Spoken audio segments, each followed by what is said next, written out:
So just to introduce myself, my name is Yatin Pahwa. I head product management at Vodafone IoT, and I've been in Vodafone for just under 10 years. The last 8 years have been in the IoT product management team. The topic today is RedCap, 5G RedCap, and before I get into that, I'd just like to set the context and kind of frame where I'm coming from when it comes to looking at RedCap going forward. Today, as a business, as far as Vodafone IoT is concerned, we have nearly 600 networks across the world. We have been recognized as the leader in Gartner's Magic Quadrant for 10 consecutive years. We have just over 190 million IoT connections globally.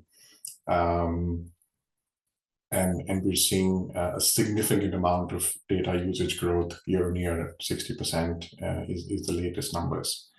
The reason I want to highlight this is because when we look at a business or a technology, we look at it from a scale perspective, and we've got customers all over the world. So we are obliged to make sure that when we offer them a solution, it is scalable and it works for them across as many countries as possible. So just want to set that background before I get into the next slide, which is what do our customers then ask for, and why do they come to us? And they come to us because they want scale, they want reliable connectivity. They also want a connectivity and a technology that's cheap, or rather that's inexpensive, and it gives them enough value. And of course, the fact that it's also then compliant with any local regulations. After all, we're providing connectivity in a lot of countries, and we have to make sure that it all works the way it should in these markets. Now, how do we connect things today? And this is more about where we are today to where we are heading when it comes to 5G and standalone RedCap, etc. Today, a lot of the use cases that we have are covered through a mix of technologies, right? Starting from what we've had on 2G and then all the way to LPWA through NB-IoT, etc. And a lot of NB-IoT is replacing 2G, whether it comes to smart meters and other low power requirements or low bandwidth requirements. We've got, of course, 4G as still the most common, most prevalent, and fairly cost-effective way of connecting devices across the world when it comes to IoT. And again, the ranges, you could have signage, you could have video surveillance, you could have logistics. So a lot of the use cases we see are obviously being addressed as of now by 4G itself. Yes, 5G NSA is also now in the picture, and we are starting to see uptake of 5G NSA as well. Satellite is coming in. There's a lot of excitement on satellite, a lot of questions being asked about how can we use satellite, and we're still looking to see how does this become more and more mainstream in the near future. So a mix of technologies, a mix of bearers available. So we've all heard these acronyms, we've all heard these technologies being used, and they are serving a lot of these use cases already at the moment. So where we are today, how does this then take us to RedCap and to 5G? Well, starting with let's just come on the same page as to what is RedCap and enhanced RedCap. RedCap, as the name suggests, is reduced capability, which is a bit of a contradiction in itself because it is reduced capability compared to 5G standalone. It's full suite of speeds and capability, but at the same time, compared to existing technologies, it's still is an improvement in many ways. So as far as RedCap is concerned, it's aimed to support devices with lower throughput as compared to what it is today. It is supposed to be less complex, and in terms of compared to other 5G technologies, it is expected to be lower cost. And enhanced RedCap, which is still coming a bit after that, is supposed to be even lower cost and even lower complexity. So therefore, I think low bandwidth, low power devices and devices that are, for example, you see on the picture here, wearables or industrial IoT devices, etc. So the expectation is that RedCap and enhanced RedCap will then be aiming to support a range of these devices. We believe that it's starting with wearables. You see a picture of a watch there, you see sunglasses there, but then also at some point also look to be available for industrial IoT and video surveillance, etc. The crucial point here is that it needs a 5G standalone network. And this is where it gets really interesting, because while we are expecting to see the benefits of RedCap and enhanced RedCap, we do need to see a 5G standalone network being deployed for it to be scaled. So considering how, in terms of what we have today, which is 4G, just a quick comparison then, just conscious of time, on how we see RedCap comparing to LTE and then RedCap comparing to LPW as well. I mean, we know that we can expect RedCap to have more throughput as compared to LTE Cat4. We know it's going to have lower latency. We know it'll also then support native 5G capabilities, for example, slicing, etc. At the same time, at least for the foreseeable future, it is going to be more costly. And as I mentioned on the previous slide, it does require a 5G core, a 5G standalone. So there are some positives and some negatives, as with anything else, when we look at adoption of RedCap in comparison to LTE, but then also in comparison to LPWA, whether you look at NB-IoT or you look at LTM. Definitely, it'll have a higher throughput than LPWA, as we would expect. It is expected to have lower latency. So again, all positive when it comes to the benefits of RedCap. But again, compared to LPWA, it is actually expected to be even higher in terms of cost. And of course, then we know that it requires 5G standalone. So we do expect that RedCap will have a role to play. It does have a significant number of positives when it comes to comparing to existing technologies. However, the question is it a revolution? Is it something that will just overnight transform the landscape of quality, of connectivity, of throughput? Or is it going to be a bit of a slow burn and it will take some time to evolve? Looking at the graph on the right, the chart on the right, we've tried to make a comparison in terms of cost, in terms of throughput and use of power. And at the moment, we do see that Cat-M, NB-IoT, etc., are serving a very specific purpose on the low cost, low throughput kind of area. And then as we go up the chain, we go up the graph, we start to see RedCap and enhanced RedCap starting to play a role. And I think that time will come.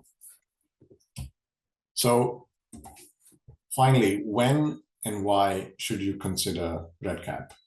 Well, we believe that 4G will be around for a long time, and a lot of the use cases that we expect RedCap and enhanced RedCap to address are still going to be addressed through 4G. So it will be a bit of a transition. As far as enhanced RedCap is concerned, we're still waiting to see module manufacturers or networks come up with that on a large scale. So I suspect this will start to happen sometime late this year, next year. And generally, I believe that it is going to be 2, 3, even up to 5 years where we can start to see enhanced RedCap, especially available at scale. And the reason I mentioned scale, and I was mentioning in the first slide as well, we would like to look at how can we scale, how can we offer our customers any new technology at a cost-effective in terms of value. So I believe it is still some time away, although we are starting to see signs of this appearing on the horizon. And of course, a big dependence is that we need to have 5G standalone deployed in networks, and we need to have them deployed on a wider scale especially when we're handling and working with international customers and customers that have a multi-country footprint, which then also means there needs to be roaming available as part of that to really get the most out of any of these technologies. So I'm going to summarize by saying, we are not in the era of RedCap yet, but I believe it is around the corner, and it is going to be a function of how quickly we can scale, how quickly we have 5G standalone networks rolling out, and also then the cost of modules and chipsets and the devices that finally start to support these, which are then reasonably priced. So I'm going to stop here for any questions. Okay, well, thank you, Yatin. One question I have for you is, when do you expect 4G networks to be retired? That's a good question, Annie. Not in a hurry is what I would say. We're still seeing a significant scaling of 4G in terms of deployment. As I mentioned, a lot of the use cases are happily being addressed to 4G. So at the moment, we're not even considering putting a date on it. So I think it'll be here for a fairly long time. And this is, when do you expect RedCap and eRedCap to become the mainstream? Which do you think has the better cost advantage of those two? Well, for me, RedCap and eRedCap, I'm looking at a horizon of 3 to 5 years. I know there are pockets already where things have started, for example, China. But coming from a European telco perspective, even though we roll out globally, I think at scale, because that for me is the turning point, I would say 3 to 5 years. If things go really well, maybe a year earlier. In terms of pricing, I do expect enhanced RedCap, as far as the modules are concerned, to be slightly cheaper than RedCap. But again, this is a function of scale, right? As soon as we start seeing shipments in the tens of millions and hundreds of millions, we will expect prices to go down. But I expect a similar horizon, 2 to 3, 4, 5 years, where we will start to see prices drop. Obviously, in the beginning, like with any technology, it will be higher. I know, it's always a bit chicken and egg, isn't it? Trying to gain that critical mass, which then changes the whole. But yes, then getting to that point, yes, it's tricky. I'm just wondering if you have thoughts as well, Yatin, about what's holding up the move to 5G SA, and if you think actually now we're seeing some progress. I know we're nowhere near where we thought we'd be, but we do seem to be seeing more and more operators now either promising or actually deploying. Yes, it's great to see that the progress, although it's slow, it is expensive. It does so it does take time for the technology to roll out. So I mean, I think I know we are making progress with 5G standalone. We are rolling out in networks country by country. We're also working with customers to start testing and start deploying some use cases on 5G standalone. So I think we've all made a start, some more than the others. In Europe especially, it will take a few years before we start to see it more widely available. And then, the key for me also is that roaming between these networks also becomes a possibility, because that's really important for us to reach the kind of scale and the transition between countries when it comes to devices moving between countries and also customers being able to have multi-country deployments. Okay, you're talking about horizons in response to Murray's question, and also about 5G SA. In theory, at least in 2030, the 6G standard will be complete, and we're thinking about maybe getting 6G services in 2032. I mean, do you think we're going to actually get RedCap off the ground before we start seeing 6G? Do you think it's going to take, I mean, and does that matter? What do you think that effect might or might not be? Or because, I mean, with each iteration, each generation is all about increasing capacity at less cost. in theory. True. But like with every technology, it takes time for the standards to come into place. Then they finally get into testing, they get into the market. Then you start to see devices appear on the horizon. So all of this takes a fair bit of time. I mean, look at where we are with 5G. You know, we've had 4G for many, many years now, but we're still talking about how quickly can we roll out 5G standalone. 6G will see a similar, I suspect, a similar pattern of very gradual take up. And by the time it becomes mainstream, we could be looking at much, much later than 2032. And that, I think, gives enough runway for 5G technologies to start to make their mark. And then over time, 4G technologies to start going down. So it's a good 5 to 10 years, I think, before we start to really see, and this is now just a crystal ball guess, you know, where we start to even talk about 6G at a mainstream level. So I think there is that scope for RedCap and enhanced RedCap to start making its mark, you know, starting 2 to 3 years from now. Okay, Yatin, thank you very much. That was really interesting.